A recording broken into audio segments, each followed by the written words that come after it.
أعوذ بالله من الشيطان الرجيم بسم الله الرحمن الرحيم الحمد لله رب العالمين وصلى الله على محمد وآل بيته الطيبين الطاهرين اللهم كل وليك الحجة بن الحسن صلواتك عليه وعلى آبائه في هذه الساعة وفي كل ساعة وليا وحافظا وقائدا وناصرا ودليلا وعينا حتى تسكنه أرضك طوعا وتمتعه فيها طويلا برحمتك يا أرحم الراحمين. Assalamu ala al-Mahdi. Assalamu alaikum wa rahmatullahi wa barakatuh. The third verse of chapter Al-Baqarah, the second chapter. Allah subhanahu wa ta'ala says, الَّذِينَ يُؤْمِنُونَ بِالْغَيْبِ وَيُقِيمُونَ الصَّلَاةِ وَمِمَّا رَزَقْنَاهُمْ يُنْفِقُونَ.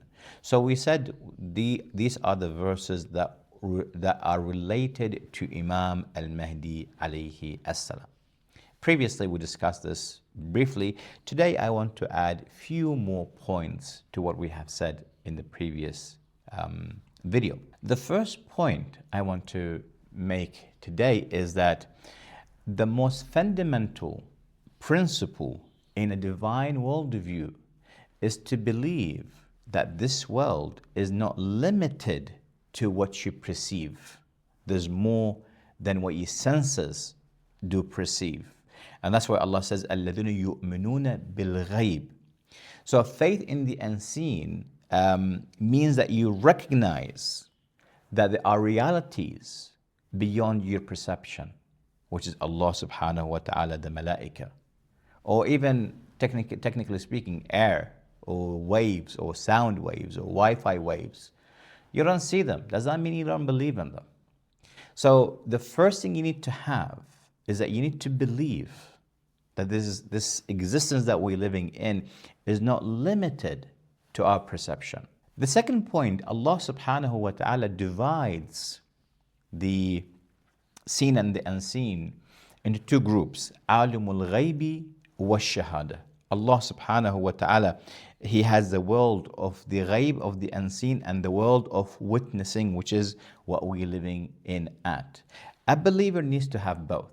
Now, Banu Israel, they had one problem. Oh, they had many problems, actually. One of the problems that Banu Israel had, they did not believe in the existence of Allah subhanahu wa ta'ala in the first place, unless they can perceive and see Him. They said to Him, لَن نُؤْمِن لَكَ. We will never believe you. حَتَّى نَرَى اللَّهَ جَهْرًا. Until we see God openly. Because they did not believe in the unseen. They said, you talk of our God, show us that God. Otherwise, we will not believe. And they have not believed. And then they said, مَا هِيَ إِلَّا حَيَاتُنَا الدُّنْيَا. There are people who says, there is nothing out there. It's just our worldly life. نَمُوتُ وَنَحْيَا. We live and we die. وَمَا يُهْلِكُنَا لَلدَّهْرِ. And the only thing that destroys us, and nothing that destroys us, except time. That's it. We come, we die, and we vanish. Some people have that mentality, which the Quran condemns, which are the Jews and other people who just believe that they come and they die, which is atheists and agnostics and what have you. So a mu'min needs to believe in both, alimul ghayb wa alimul shahada. Point number 3, based on the ahadith, we have number of ghayb, number of unseen things in the hadiths. One being Allah subhanahu wa ta'ala, cannot be perceived, cannot be seen. Second are the angels. 3, the hereafter, the day of judgment is unseen to us, but we have to believe in it. And finally, the topic of our discussion is Imam Al-Mahdi salamullahi alayhi. Al-Imam salamullahi alayhi says, وَالْغَيْبُ هُوَ الْحُجَّةِ. The evidence of Allah subhanahu wa ta'ala that is unseen.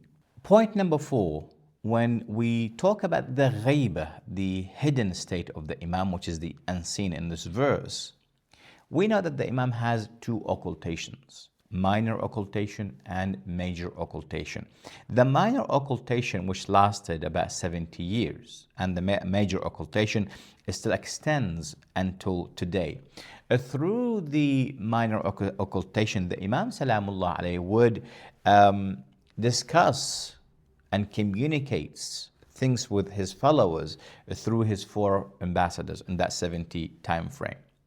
After Ghayb al-Kubra, the Imam Salamullah said he sent a message to his last representative. He said to him, you'll be the last, and there will be no more communication between me and you guys until Dhuhur. And he said, anyone who has any question related to their faith, let them go back to the narrators of Hadith. Pay attention. Narrators of Hadith, not scholars. Because scholars, we have plenty of them. But the Imam specifically said, Uruwatu Hadithina, the narrators of our traditions, for they are my hujjah on you, they are evidence on you, and I am an evidence on them. Now, there are plenty of points I want to make in this regard, but obviously I want to keep this short. But the question is, even though the Imam Salamullah alayhi is Ghayb, is Ghaib, is unseen, he said himself in a hadith, he says, أَمَّا وَجْهُ الْإِنْتِفَاعُ بِي, as the way, the manner of benefiting from me during my occultation, في غيبتي, كالانتفاع بالشمس إذا غيبها عن الأبصار السحاب. In the same way that the sun, when the clouds prevent it from reaching, the light reaching people or plants or earth. But the light is there, the sun is there, we're still benefiting from the sun, even when it's covered by the clouds or blocked by the clouds or prevented by the clouds. We still benefit from the sun. You cannot say there's no day because it's cloudy. No, it's still day. We still have light. The same thing that Imam Salamullah alayhi, he is that like that sun.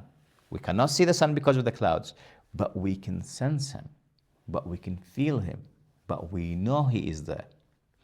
But then it's my duty and your duty to go and find the sun and look for the sun. Wassalamu alaikum wa rahmatullahi wa barakatuh.